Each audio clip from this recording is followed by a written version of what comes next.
The Invisible Man by H.G. Wells. Chapter 1. The Strange Man's Arrival. The stranger came early in February, one wintry day, through a biting wind and a driving snow, the last snowfall of the year, over the down, walking from Bramblehurst railway station, and carrying a little black portmanteau in his thickly gloved hand. He was wrapped up from head to foot, and the brim of his soft felt hat hid every inch of his face but the shiny tip of his nose. The snow had piled itself against his shoulders and chest, and added a white crest to the burden he carried. He staggered into the coach and horses more dead than alive, and flung his portmanteau down. "A fire!" he cried. "In the name of human charity, a room and a fire!" He stamped and shook the snow from off himself in the bar, and followed Mrs. Hall into her guest parlour to strike his bargain. And with that much introduction, that and a couple of sovereigns flung upon the table, he took up his quarters in the inn. Mrs. Hall lit the fire and left him there while she went to prepare him a meal with her own hands. A guest to stop at Iping in the winter time was an unheard-of piece of luck, let alone a guest who was no haggler, and she was resolved to show herself worthy of her good fortune. As soon as the bacon was well under way, and Milly, her lymphatic maid, had been brisked up a bit by a few deftly chosen expressions of contempt, she carried the cloth, plates, and glasses into the parlour and began to lay them with the utmost éclat. Although the fire was burning up briskly, she was surprised to see that her visitor still wore his hat and coat, standing with his back to her and staring out of the window at the falling snow in the yard. His gloved hands were clasped behind him, and he seemed to be lost in thought. She noticed that the melting snow that still sprinkled his shoulders dripped upon her carpet. "Can I take your hat and coat, sir?" she said, "and give 'em a good dry in the kitchen?" "No," he said without turning.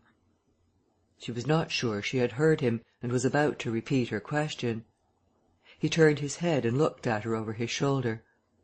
"I prefer to keep them on," he said with emphasis, and she noticed that he wore big blue spectacles with side-lights, and had a bush side-whisker over his coat-collar that completely hid his cheeks and face. "Very well, sir," she said, "as you like. In a bit the room will be warmer." He made no answer, and had turned his face away from her again, and Mrs. Hall, feeling that her conversational advances were ill-timed, laid the rest of the table things in a quick staccato and whisked out of the room. When she returned he was still standing there, like a man of stone, his back hunched, his collar turned up, his dripping hat brim turned down, hiding his face and ears completely. She put down the eggs and bacon with considerable emphasis, and called rather than said to him, "Your lunch is served, sir." "Thank you," he said at the same time, and did not stir until she was closing the door. Then he swung round and approached the table with a certain eager quickness. As she went behind the bar to the kitchen she heard a sound repeated at regular intervals. Chirk, chirk, chirk it went, the sound of a spoon being rapidly whisked round a basin. "That girl," she said. "There, I clean forgot it. It's her being so long." And while she herself finished mixing the mustard, she gave Milly a few verbal stabs for her excessive slowness. She had cooked the ham and eggs, laid the table, and done everything, while Milly, help indeed, had only succeeded in delaying the mustard. And him a new guest and wanting to stay.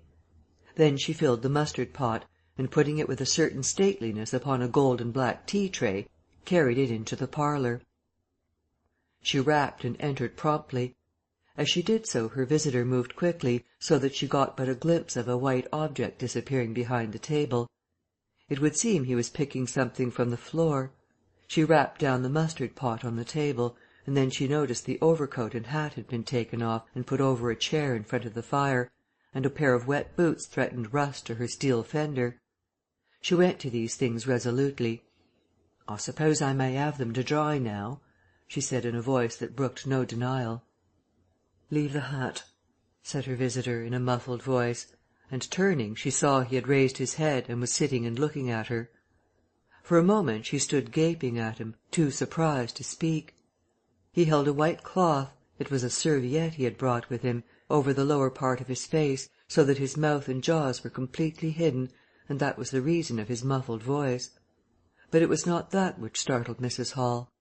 It was the fact that all his forehead above his blue glasses was covered by a white bandage, and that another covered his ears, leaving not a scrap of his face exposed excepting only his pink, peaked nose.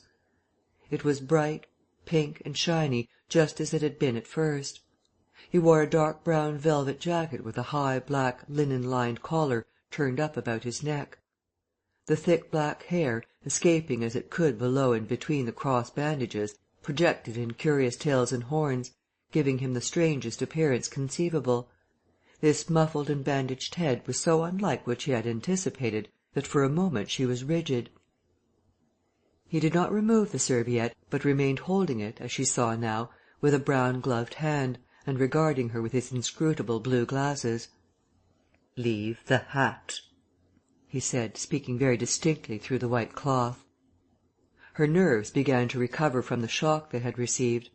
She placed the hat on the chair again by the fire. "I didn't know, sir," she began, "that—" and she stopped, embarrassed.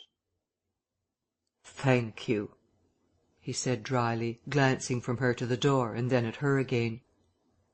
"I'll have them nicely dried, sir, at once," she said, and carried his clothes out of the room. She glanced at his white swathed head and blue goggles again as she was going out of the door, but his napkin was still in front of his face.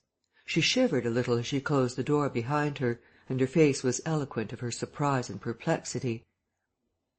"I never," she whispered. "There!" She went quite softly to the kitchen, and was too preoccupied to ask Milly what she was messing about with now, when she got there. The visitor sat and listened to her retreating feet. He glanced inquiringly at the window before he removed his serviette and resumed his meal. He took a mouthful, glanced suspiciously at the window, took another mouthful, then rose and, taking the serviette in his hand, walked across the room and pulled the blind down to the top of the white muslin that obscured the lower panes. This left the room in a twilight. This done, he returned with an easier air to the table and his meal. "The poor soul's had an accident or an operation or something," said Mrs. Hall. "What a turn them bandages did give me, to be sure!" She put on some more coal, unfolded the clothes horse, and extended the traveller's coat upon this. "And they goggles! Why, it looked more like a diving helmet than a human man." She hung his muffler on a corner of the horse. "And holding that handkerchief over his mouth all the time, talking through it. Perhaps his mouth was hurt too. Maybe." She turned round, as one who suddenly remembers. "Bless my soul alive," she said, going off at a tangent. "Ain't you done them taters yet, Milly?" When Mrs. Hall went to clear away the stranger's lunch, her idea that his mouth must also have been cut or disfigured in the accident she supposed him to have suffered was confirmed, for he was smoking a pipe, and all the time that she was in the room he never loosened the silk muffler he had wrapped round the lower part of his face to put the mouthpiece to his lips. Yet it was not forgetfulness, for she saw he glanced at it as it smouldered out. He sat in the corner with his back to the window blind and spoke now, having eaten and drunk and being comfortably warmed through, with less aggressive brevity than before. The reflection of the fire lent a kind of red animation to his big spectacles they had lacked hitherto. "I have some luggage," he said, "at Bramblehurst station," and he asked her how he could have it sent. He bowed his bandaged head quite politely in acknowledgment of her explanation. "To-morrow," he said. "There is no speedier delivery?" and seemed quite disappointed when she answered no. Was she quite sure? No man with a trap who would go over? Mrs. Hall, nothing loath, answered his questions and developed a conversation. "It's a steep road by the Downs, sir," she said in answer to the question about a trap, and then, snatching at an opening, said, "It was there a carriage was upset a year ago and more. A gentleman killed besides his coachman. Accidents, sir, happen in a moment, don't they?" But the visitor was not to be drawn so easily. "They do," he said through his muffler, eyeing her quietly through his impenetrable glasses. "But they take long enough to get well, don't they? There was my sister's son, Tom, just cut his arm with a scythe, tumbled on it in Yayfield, and, bless me, he was 3 months tied up, sir. You'd hardly believe it. It's regular giving me a dread of a scythe, sir." "I can quite understand that," said the visitor. "He was afraid one time that he'd have to have an operation. He was that bad, sir." The visitor laughed abruptly, a bark of a laugh that he seemed to bite and kill in his mouth. "Was he?" he said. "He was, sir, and no laughing matter to them as had the doing for him, as I had, my sister being took up with the little ones so much. There was bandages to do, sir, and bandages to undo. So that if I may make so bold as to say it, sir—" "Will you get me some matches?" said the visitor quite abruptly. "My pipe's out." Mrs. Hall was pulled up suddenly. It was certainly rude of him, after telling him all she had done. She gasped at him for a moment, and remembered the 2 sovereigns. She went for the matches. "Thanks," he said concisely, as she put them down, and turned his shoulder upon her and stared out of the window again. It was altogether too discouraging. Evidently he was sensitive on the topic of operations and bandages. She did not make so bold as to say, however, after all. But his snubbing way had irritated her, and Milly had a hot time of it that afternoon. The visitor remained in the parlour until 4 o'clock, without giving the ghost of an excuse for an intrusion. For the most part he was quite still during that time. It would seem he sat in the growing darkness smoking in the firelight, perhaps dozing. Once or twice a curious listener might have heard him at the coals, and for the space of 5 minutes he was audible pacing the room. He seemed to be talking to himself. Then the arm-chair creaked as he sat down again. Chapter 2.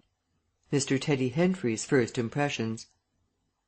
At 4 o'clock, when it was fairly dark and Mrs. Hall was screwing up her courage to go in and ask her visitor if he would take some tea, Teddy Henfrey, the clock jobber, came into the bar. "My sakes, Mrs. Hall," said he, "but this is terrible weather for thin boots." The snow outside was falling faster. Mrs. Hall agreed, and then noticed he had his bag with him. "Now you're here, Mr. Teddy," said she, "I'd be glad if you'd give the old clock in the parlour a bit of a look at 6." And leading the way, she went across to the parlour door and rapped and entered. Her visitor, she saw as she opened the door, was seated in the arm-chair before the fire, dozing, it would seem, with his bandaged head drooping on one side. The only light in the room was the red glow from the fire, which lit his eyes like adverse railway signals, but left his downcast face in darkness, and the scanty vestiges of the day that came in through the open door. Everything was ruddy, shadowy, and indistinct to her, the more so since she had just been lighting the bar lamp, and her eyes were dazzled. But for a second it seemed to her that the man she looked at had an enormous mouth wide open, a vast and incredible mouth that swallowed the whole of the lower portion of his face. It was the sensation of a moment, the white-bound head, the monstrous goggle eyes, and this huge yawn below it. Then he stirred, started up in his chair, put up his hand. She opened the door wide, so that the room was lighter, and she saw him more clearly, with the muffler held up to his face, just as she had seen him hold the serviette before. The shadow, she fancied, had tricked her. "Would you mind, sir, this man's a-coming to look at the clock, sir," she said, recovering from the momentary shock. "Look at the clock?" he said, staring round in a drowsy manner, and speaking over his hand, and then getting more fully awake. "Certainly." Mrs. Hall went away to get a lamp, and he rose and stretched himself. Then came the light, and Mr. Teddy Henfrey, entering, was confronted by this bandaged person. He was, he says, taken aback. "Good afternoon," said the stranger, regarding him, as Mr. Henfrey says, with a vivid sense of the dark spectacles, "Like a lobster." "I hope," said Mr. Henfrey, "that it's no intrusion." "None whatever," said the stranger. "Though I understand," he said, turning to Mrs. Hall, "that this room is really to be mine for my own private use." "I thought, sir," said Mrs. Hall, "you'd prefer the clock." "Certainly," said the stranger, "certainly, but as a rule I like to be alone and undisturbed. But I am really glad to have the clock seen to," he said, seeing a certain hesitation in Mr. Henfrey's manner. "Very glad." Mr. Henfrey had intended to apologize and withdraw, but this anticipation reassured him. The stranger turned round with his back to the fireplace and put his hands behind his back. "And presently," he said, "when the clock mending is over, I think I should like to have some tea, but not till the clock mending is over." Mrs. Hall was about to leave the room. She made no conversational advances this time, because she did not want to be snubbed in front of Mr. Henfrey, when her visitor asked her if she had made any arrangements about his boxes at Bramblehurst. She told him she had mentioned the matter to the postman, and that the carrier could bring them over on the morrow. "You are certain that is the earliest?" he said. She was certain, with a marked coldness. "I should explain," he added, "what I was really too cold and fatigued to do before, that I'm an experimental investigator." "Indeed, sir," said Mrs. Hall, much impressed. "And my baggage contains apparatus and appliances." "Very useful things indeed they are, sir," said Mrs. Hall. "And I'm very naturally anxious to get on with my inquiries." "Of course, sir." "My reason for coming to Iping," he proceeded, with a certain deliberation of manner, "was a desire for solitude. I do not wish to be disturbed in my work. In addition to my work, an accident—" "I thought as much," said Mrs. Hall to herself. "Necessitates a certain retirement. My eyes are sometimes so weak and painful that I have to shut myself up in the dark for hours together, lock myself up. Sometimes, now and then, not at present, certainly. At such times the slightest disturbance, the entry of a stranger into the room, is a source of excruciating annoyance to me. It is well these things should be understood." "Certainly, sir," said Mrs. Hall. "And if I might make so bold as to ask—" "That, I think, is all," said the stranger, with that quietly irresistible air of finality he could assume at will. Mrs. Hall reserved her question and sympathy for a better occasion. After Mrs. Hall had left the room, he remained standing in front of the fire, glaring, so Mr. Henfrey puts it, at the clock mending. Mr. Henfrey not only took off the hands of the clock and the face, but extracted the works, and he tried to work in as slow and quiet and unassuming a manner as possible. He worked with the lamp close to him, and the green shade threw a brilliant light upon his hands and upon the frame and wheels, and left the rest of the room shadowy. When he looked up, coloured patches swam in his eyes. Being constitutionally of a curious nature, he had removed the works, a quite unnecessary proceeding, with the idea of delaying his departure and perhaps falling into conversation with the stranger. But the stranger stood there, perfectly silent and still. So still it got on Henfrey's nerves.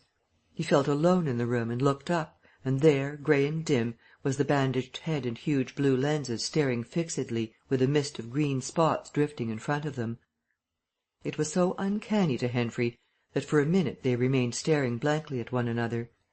Then Henfrey looked down again. Very uncomfortable position. One would like to say something. Should he remark that the weather was very cold for the time of year? He looked up as if to take aim with that introductory shot. "The weather—" he began. "Why don't you finish and go?" said the rigid figure, evidently in a state of painfully suppressed rage. "All you've got to do is fix the hour hand on its axle. You're simply humbugging." "Certainly, sir. 1 minute more. I overlooked—" and Mr. Henfrey finished and went. But he went feeling excessively annoyed. "Damn it!" said Mr. Henfrey to himself, trudging down the village through the thawing snow. "A man must do a clock at times, surely." And again, "Can't a man look at you? Ugly." And yet again, "Seemingly not. If the police was wanting you, you couldn't be more wrapped and bandaged." At Gleason's Corner he saw Hall, who had recently married the stranger's hostess at the Coach and Horses, and who now drove the Iping conveyance, when occasional people required it, to Sidderbridge Junction, coming towards him on his return from that place. Hall had evidently been stopping a bit at Sidderbridge, to judge by his driving. "How do, Teddy?" he said, passing. "You got a rum 'un up home," said Teddy. Hall very sociably pulled up. "What's that?" he asked. "Rum-looking customer stopping at the Coach and Horses," said Teddy. "My sakes!" and he proceeded to give Hall a vivid description of his grotesque guest. "Looks a bit like a disguise, don't it? I'd like to see a man's face if I had him stopping in my place," said Henfrey. "But women are that trustful, where strangers are concerned.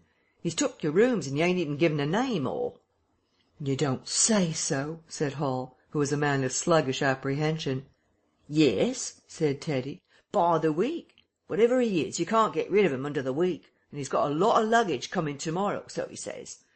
Let's hope it won't be stones in boxes or—" He told Hall how his aunt at Hastings had been swindled by a stranger with empty portmanteaux. Altogether he left Hall vaguely suspicious. "Get up, old girl," said Hall. "I suppose I must see about this." Teddy trudged on his way with his mind considerably relieved.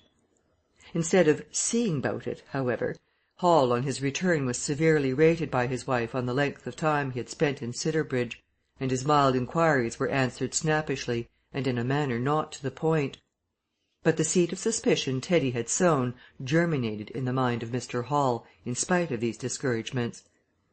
"You women don't know everything," said Mr. Hall, resolved to ascertain more about the personality of his guest at the earliest possible opportunity. And after the stranger had gone to bed, which he did about 9:30, Mr. Hall went very aggressively into the parlour and looked very hard at his wife's furniture, just to show that the stranger wasn't master there, and scrutinized closely and a little contemptuously a sheet of mathematical computations the stranger had left. When retiring for the night, he instructed Mrs. Hall to look very closely at the stranger's luggage when it came next day. "Mind your own business, Hall," said Mrs. Hall, "and I'll mind mine." She was all the more inclined to snap at Hall because the stranger was undoubtedly an unusually strange sort of stranger, and she was by no means assured about him in her own mind. In the middle of the night she woke up dreaming of huge white heads like turnips that came trailing after her at the end of interminable necks, and with vast black eyes. But being a sensible woman, she subdued her terrors and turned over and went to sleep again. Chapters 1 and 2